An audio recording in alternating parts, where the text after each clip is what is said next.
معاكم نهال شلبي. النهارده عملت لكم ميك اب لوك موف سموكي او سموكي موف زي ما انتوا سموه زي ما تسموه.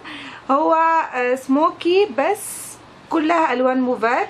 قلنا نغير شويه عن الالوان الترابيه، دايما بعمل الوان ترابيه واورنج وكده، فقلنا نغير النهارده نعمل على الوان الموف. فهو ده الميك اب لوك. هو برضو ممكن تسموه لوك خريفي بس بشكل تاني. يعني هو عامة بيبقى سموكي. دايما الموف بيبقى احلى حاجة فيه انه يبقى سموكي. بس انا كنت في حاجة عايزة اقولها، انا غيرت اسم القناة بتاعتي من نهال شلبي بالعربي نهال شلبي بالانجلش، علشان في قناة تانية للأسف عاملة فيديوهات، منزلة فيديوهات بتاعتي القديمة وفيها كم من المشاهدات بشكل مش طبيعي، فاتحرق دم بصراحة. فغيرت اسم القناة بتاعتي بالانجلش عشان الناس مش عارفة توصل للقناة بتاعتي الأصلية. بس حبيت اقول لكم الموضوع ده علشان يبقى عندكم المعلومة دي وبس. وان شاء الله يا رب الفيديو يعجبكم، وشوفوا التوتوريال دلوقتي. ولو عجبكم الفيديو بليز تنسوش تعملوا لايك وسبسكرايب لقناتي. ثانك يو هاي سو ماتش. بنات، عاملين ايه الاخبار؟ اول حاجه هنبتدي بيها العين. هنبتدي بكونسيلر برولونج ماك، هحطه على كامل الجسم. بعدين هبتدي بالباليت بتاعه مورفي اللي هي البي. استخدمت لون اللي هو البنفسجي الغامق بفرشه عادي فلات. هوزع اللون كله على كامل الجسم، بس مش هطلعه لفوق قوي علشان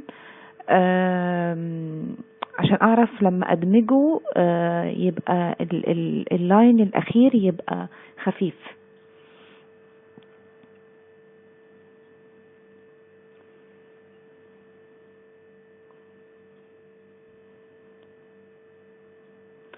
بعد كده هجيب لون بنفسجي بس فاتح، وهروح جايبة فرشة وادمج الاطراف بتاعة اللون. بعد كده هجيب لون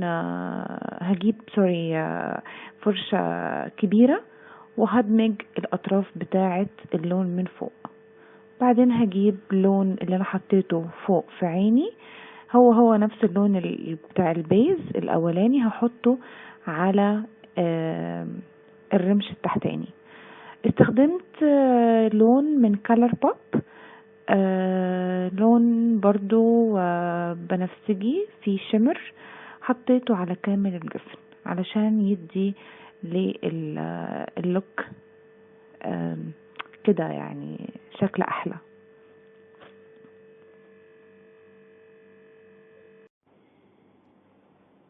بعد كده هنبتدي بالجيل لاينر من انجلوت.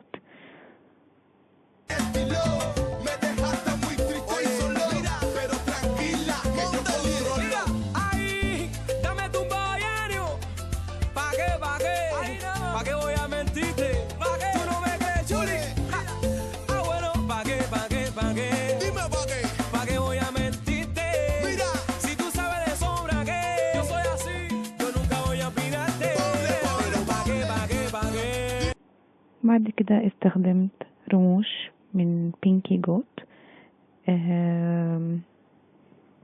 استخدمت اخر او الرقم اللي قبل الاخير.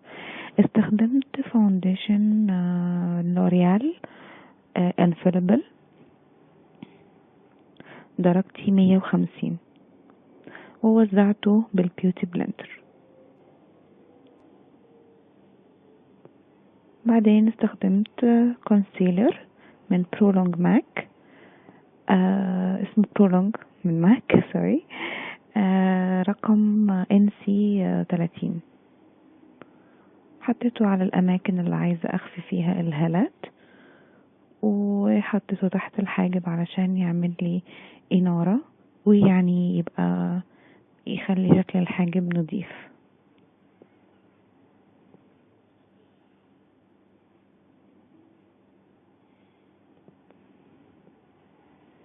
حطيته عند الأماكن اللي بيبقى فيها لاينز علشان تشدلي المنطقة دي.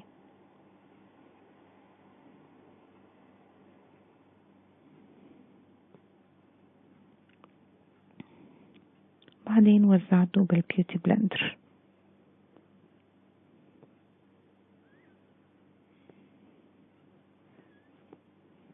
بعدين جبت لوز باودر عادي ما فيهاش لون، شفافة، وحطيتها علشان اثبت بيها الكونسيلر. اللوز باودر دي الخلطة اللي انا بعملها.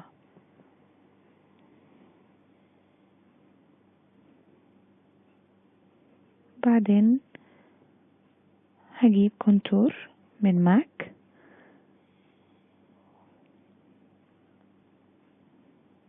بعدين هعمل كونتور بتاع الأنف، كونتور ذا بالم.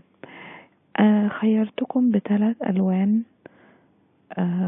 أو أنا هدمج ال3 ألوان في بعض. اللي عايز اللوك ده يبقى خفيف ممكن يحط اللون اللي هو كشمير من لايم كرايم.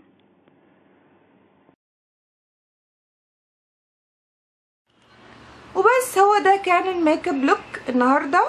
ان شاء الله يا رب يكون فيديو عجبكم ويكون سهل بسيط ما فيهوش اي تعقيدات. ولو عجبكم الفيديو متنسوش تعملوا لايك وسبسكرايب لماي شانل. وباي باي.